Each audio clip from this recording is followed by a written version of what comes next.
வலது கரத்தை உயர்த்தி ஒரு அல்லேலூயா சொல்லுமா. ஹல்லேலூயா, ஹல்லேலூயா. மகிழ்ச்சியோடு நம் கர்த்தரை ஆராதிக்க வந்திருக்கிறோம். ஆமென் சொல்லுங்க. ஆமென், ஆமென் சொல்லுங்க. ஆமென். ஹல்லேலூயா, ஹல்லேலூயா. இந்த காலை வேளையில நிச்சயமாகவே கர்த்தர் நமக்கு அற்புதத்தை செய்ய போகிறார். நிச்சயமாகவே ஒரு ஆசீர்வாதத்தோடு நம்ம கடந்து வருகிறோம். ஏன்னா இது நான் சொல்லவில்லை, வேதம் சொல்லுகிறது. விசுவாசிக்கிறவனுக்கு எல்லாம் கூடும். தேவனாலே எல்லாம். இது மனிதனுடைய வார்த்தைகள் அல்ல, இது கர்த்தருடைய வார்த்தை.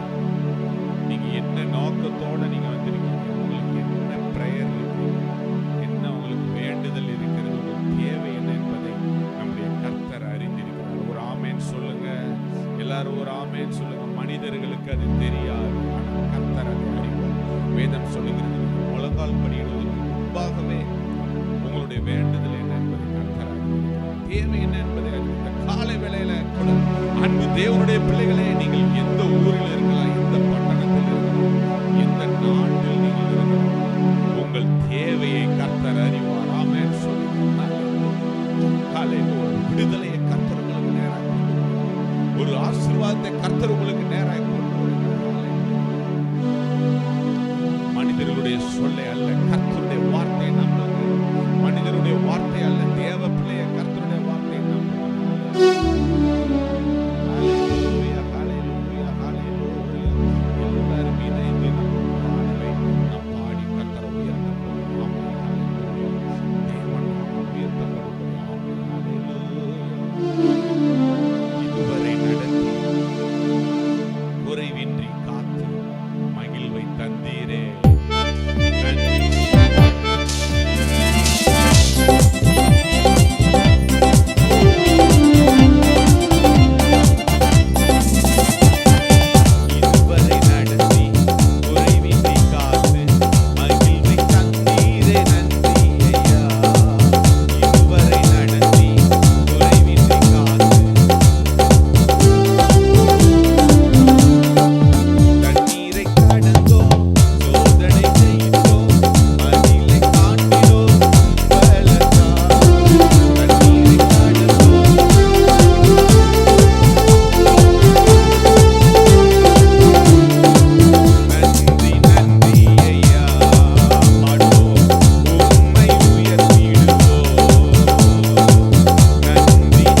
யாருக்கு இருக்கணும்?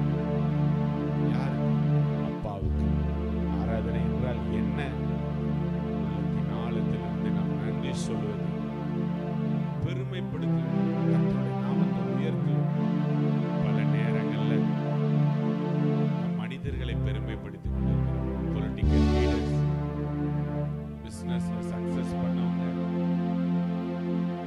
அதிகமா நமக்கு உதவி செய்யறவங்க, பல நேரங்களில் டாக்டர்ஸ், நம்மளுடைய ஓனர்ஸ் அல்லது நம்முடைய கிளைண்ட், இவங்களை நம்ம என்ன பண்றோம்? அவங்க மட்டும் இல்லைன்னா அந்த டாக்டர் மட்டும் அன்னைக்கு காப்பாத்துறாங்க இல்லை, தெரியுமா? நமக்கு டாக்டர், நமக்கு ஓனர் எல்லாமே ஏசப்பா தான். ஆமென் சொல்லுங்க, ஆமென் சொல்லுங்க. நம்முடைய உதவி செய்கிறவர் ஏசப்பா தான். அவர் அநேக நேரங்களில் மனிதர்கள் மூலமாக நமக்கு உதவி செய்கிறார். ஹல்லேலூயா, ஹல்லேலூயா. இந்த காலை வேளையிலும் கூட இந்த 11வது மாதத்திலும் கடைசி நேரங்கள், இந்த வருடத்தின் கடைசி நேரங்கள், ஹல்லேலூயா, ஏறக்குறைய 10ல் 9 பாகங்கள் முடிந்து விட்டது. ஒரே ஒரு பாகம் இந்த ஆண்டின் கடைசியில நம்ம இருக்கோம். எத்தனை பேர் நீங்க கர்த்தருக்கு நன்றி செலுத்த முடியும்? இந்த ஆண்டு துவங்கும் போது கர்த்தர் நம்மை எப்படி வைத்திருந்தாரோ அதை விட இன்னைக்கு நம்மளை ஒருபடி ஆசீர்வாதமாக வைத்திருக்கிறார். ஆமென் சொல்லுங்க. நினைத்து பார்க்க முடியாத நன்மைகளை அவர் நமக்கு செய்திருக்கிறார். ஆமென் சொல்லுங்க. நம்முடைய போக்கு வரத்தை எல்லாம் அவர் காப்பாற்றி இருக்கிறார். ஆமென் சொல்லுங்க. நமக்கு நல்ல வேலையை கொடுத்திருக்கிறாரு, நல்ல வருமானத்தை கொடுத்திருக்கிறாரு, நல்ல வீடு வாசல்களை ஏற்படுத்தி கொடுத்திருக்கிறார். ஆமென் சொல்லுங்க. அன்பு தேவனுடைய பிள்ளைகள், அநேகர் நீங்க வாடகை வீட்டுல கூட இருக்கலாம். எனக்கு சொந்த வீடு இல்லை பிரதர், எப்படி நான் நன்றி சொல்றேன்? நல்லா நீங்க புரிஞ்சுக்கோங்க. சொந்த வீட்டில் இருப்பவர்களெல்லாம் மனமகிழ்ச்சியோட அவங்க இருக்கிறது இல்லை. நான் வாடகை வீட்டில் இருக்கேன், நீங்க சோர்ந்து போகாதீங்க. நல்ல வாடகை வீட்டை நீங்க எனக்கு கொடுத்துருக்கீங்களே ஏசப்பா, நன்றி செலுத்துங்க. கர்த்தருடைய இருதயத்தை பார்த்து ஒரு நல்ல ஓனர் சொந்த வீட்டுக்கு நேராக கொண்டு போவார். ஆமென் சொல்லுங்க, ஆமென் சொல்லுங்க. எந்த சூழ்நிலையில நீங்க கர்த்தருக்கு நன்றி செலுத்துங்க. யோபு என்ற வாழ்க்கையில தான் எல்லாமே அவனை விட்டு போயிடுச்சு. பிள்ளைகள் கொண்டு போயிட்டாங்க, மனைவி எதிர்த்து நிற்கிறார்கள், ஆடு மாடு சொத்து சோகம் எல்லாமே போச்சு. ஆனாலும் யோபு சொன்னான், கர்த்தர் நன்மையை செய்த தேவன், இதையும் அவர் எனக்கு செய்யட்டும் அப்படின்னு நம்பிக்கையோட விசுவாசத்தோட இருந்தான். கர்த்தர் அவனுக்கு 2 மடங்காய் திரும்ப கொடுத்தார். உங்கள்கிட்ட நீங்க ஒருவேளை ஒரு சைக்கிள் தான் இருக்கலாம், நீங்க கர்த்தருக்கு நன்றி செலுத்துங்க. சைக்கிளை மிதித்து செல்ல முடியாது, உங்களுக்கு நல்ல கால்களையும் கையும் கொடுத்திருக்கிறாரு. நன்றி செலுத்துங்க. கர்த்தர் உங்களுக்கு நல்ல ஒரு 2 வீலர் பைக் உங்களுக்கு கொடுப்பார். நீங்க ஒருவேளை பைக் வச்சிருக்கலாம், எனக்கு கார் வேணும் வாங்க முடியலன்னு சொன்னா நல்ல பைக் கொடுத்திருக்கிறார். கர்த்தருக்கு நன்றி செலுத்துங்க. அந்த பைக்ல போய் கர்த்தருடைய ஊழியத்தை செய்யுங்க, கர்த்தருடைய நாமத்தை உயர்த்துங்க. கர்த்தர் உங்களுக்கு ஒரு நல்ல காரை கொடுப்பார். ஒருவேளை நீங்கள் வாடகை வீட்டில் இருக்கலாம். அன்பு தேவனுடைய பிள்ளையை, கர்த்தருடைய வார்த்தை ஆராதனை மூலமாய் உங்களுக்கு கடந்து வருகிறது. நீங்கள் வாடகை வீட்டில நல்ல வீட்டில் இருப்பதற்காக கர்த்தருக்கு நன்றி செலுத்துங்க. கர்த்தர் புதிய ஆண்டில உங்களுக்கு ஒரு சொந்த வீட்டை தருவார். கர்த்தரை நம்பினவர்கள் ஒருபோதும் வெட்கப்பட்டு போவதில்லை. வேதம் சொல்லுகிறது, என்னுடைய ஜனங்கள் ஒருபோதும் வெட்கப்பட்டு போவதில்லை. ஒரு 2 நாள் வெட்கப்படுவாங்க, அதுக்கடுத்து நல்லா இருப்பாங்கன்னு சொல்லல. ஒருபோதும் நம்ம வெட்கப்படுத்த. ஆமென் சொல்லுங்க. கரங்களை உயர்த்தி ஒரு அல்லேலூயா சொல்லுங்க. நம்புங்க, விசுவாசிங்க. ஹல்லேலூயா. உங்களுடைய இருதயம் இந்த ஆராதனைக்கு நேராக திரும்பட்டும். தேவ பிள்ளையே,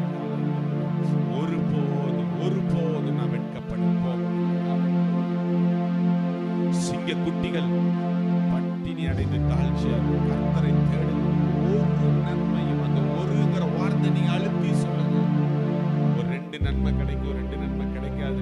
ஒரு நன்மையும் ஆராதனை வேலையில் கர்த்தருடைய வார்த்தை உங்களுக்கு நேரம் கடந்து வருகிறது. முடிந்தவர்கள் எல்லாரும் எழுந்து நில்லுங்க. பலவீனம் உள்ளவர்கள், வயதானவர்கள் உட்கார்ந்து முடிந்தவர்கள் எழுந்து நில்லுங்க. கர்த்தர் இந்த நாளிலே ஒரு 5 நிமிடம் கர்த்தரை ஆராதித்து நாம் அடுத்த பகுதிக்கு செல்ல போகிறோம். கர்த்தர் ஒரு நன்மையும் குறைவில்லாமல் ஆமென் சொல்லுங்க. ஆமென் சொல்லுங்க.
ரெண்டு கரத்தை உயர்த்தி சொல்ல ஹல்லேலூயா, ஹல்லேலூயா, ஆமென், ஆமென்.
ஹல்லேலூயா.